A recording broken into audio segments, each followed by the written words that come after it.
भाई मेरा चला गया भाई, हमको इंसाफ चाहिए। अरे भाई कोई नहीं उसका।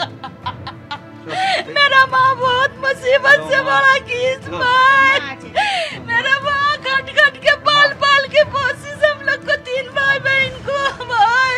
चला मेरा घर में कोई नहीं भाई, हमको इंसाफ चाहिए भाई। খাস কলকাতায় ভর সন্ধেবেলায় এক প্রমোটারকে কুপিয়ে খুনের ঘটনা ঘটল। আনন্দপুরের উত্তর 55 গ্রামে এক প্রমোটারকে কুপিয়ে খুনের ঘটনা। গতকাল সন্ধেবেলা তার বাড়িতে চড়া হয় 3 জন দুষ্কৃতী এবং তারপর প্রমোটার আরিফ খানের উপর চপার নিয়ে চড়া হয়। ন্যাশনাল মেডিকেলে আনার পর তার মৃত্যু হয়, এমনটাই খবর পুলিশ সূত্রে। ব্যবসায়িক শত্রুতার জেরেই খুন, এমনটাই অনুমান পুলিশের। ঠিকাদার থেকে প্রমোটার হয়ে ওঠাই কি কাল হলো এই আরিফ খানের? আরিফকে খুনের পিছনে কি বড় কোনো মাথা রয়েছে? এই সমস্ত প্রশ্নের উত্তর খুঁজতে তদন্তে নেমেছে পুলিশ। তার পরিবারের সূত্রে ঠিক কি অভিযোগ করা হচ্ছে আরো বিস্তারিতভাবে জানতে সরাসরি কথা বলেন আমাদের সঙ্গে রয়েছেন প্রতিনিধি হিন্দল দে। হিন্দল, পরিবারের কি অভিযোগ? দেখো, পরিবারের লোক যেটা বলছে যে আব্বাস বলে এক ব্যক্তি কিন্তু এর সঙ্গে যুক্ত রয়েছে, কিন্তু আব্বাসই এই আক্রমণ চালায়, তেমনটা পুলিশও বলছে। এবং পরিবারের সদস্যরা যেটা বলছেন যে এই আরিফ খান বর্তমানে তিনি কিন্তু ব্যাগ তৈরির কাজ করতেন, কিন্তু যেটা পুলিশ সূত্রে জানা যাচ্ছে এবং আব্বাসের পরিবারের অন্যান্য সদস্যরা বলছেন যে আরিফ খান কিন্তু রীতিমতো এলাকায় সম্পত্তি কিনে সেখানে প্রমোটিং করতেন। এই যে জায়গা কিন্তু ইতিমধ্যেই পুলিশের তরফ থেকে ব্যারিকেড করে রাখা হয়েছে। এই জায়গায় কিন্তু রীতিমতো আরিফ খানকে কোপায় 3 জন, চপার দিয়ে কোপানো হয়। এবং যে গোটা বিষয়টি কিন্তু এই যে সিসিটিভি ক্যামেরা পার্সন দীপ্তেন্দুকে বলবো ছবিটা দেখাতে, এই সিসিটিভি ক্যামেরায় কিন্তু গোটা বিষয়টি রেকর্ড হয়েছে সেই সিসিটিভি ক্যামেরা, যেটা পুলিশ ইতিমধ্যেই বাজেয়াপ্ত করেছে বলে পুলিশ সূত্রে জানা যাচ্ছে।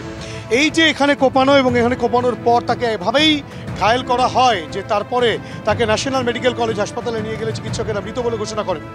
ঘটনার সূত্রপাত তোমাকে বলে রাখি যে জড়িবুটি গলি যেটা কিন্তু একেবারে আরিফ খানের বাড়ি, সেই জড়িবুটি গলির থেকে 100 মিটার দূরে, অর্থাৎ কিনা বাড়ির কাছেই কিন্তু আরিফ খানকে কুপিয়ে খুনের ঘটনা ঘটে। দীপ্তেন্দুকে দেখাতে বলবো যে ঘটনাস্থল যেখানে আরিফ খানের দেহ পড়েছিল ঠিক তার সামনেই, এই যে সামনে যে ফ্ল্যাট রয়েছে সেই ফ্ল্যাটের পাশের ফ্ল্যাটে কিন্তু আরিফ খান থাকতেন। এই যে বাইকটা, সেই বাইকে করেই কিন্তু আরিফ খান আসছিলেন এবং সেই সময় কিন্তু আরিফ খানের উপরে হামলা চলে বলে পুলিশ জানাচ্ছে। এই যে হামলা চালায় তার নাম আব্বাস, মূল অভিযুক্ত। এই আব্বাস ছাড়াও আরও 2 জন ছিল। পুলিশ যেটা জানতে পেরেছে, তদন্তকারীরা যেটা বলছে যে আব্বাস স্থানীয় বাসিন্দা হলেও বাকি 2 জন কিন্তু বাইরে থেকে এসেছিল।